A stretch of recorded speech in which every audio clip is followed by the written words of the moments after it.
Hey guys, and welcome to this video. In this video we want to find the value of this expression, which is 8 minus 10 then divided by 2.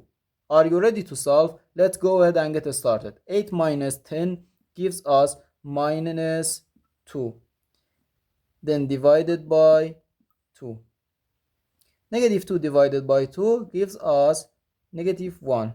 But this answer is not correct,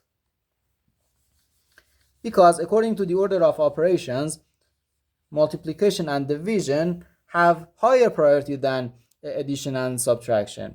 And here we have this subtraction and this division. So we have to first do this division. So 10 divided by 2 equals 5. So 8 minus 5, which equals 3. Therefore, our final answer to this problem is 3.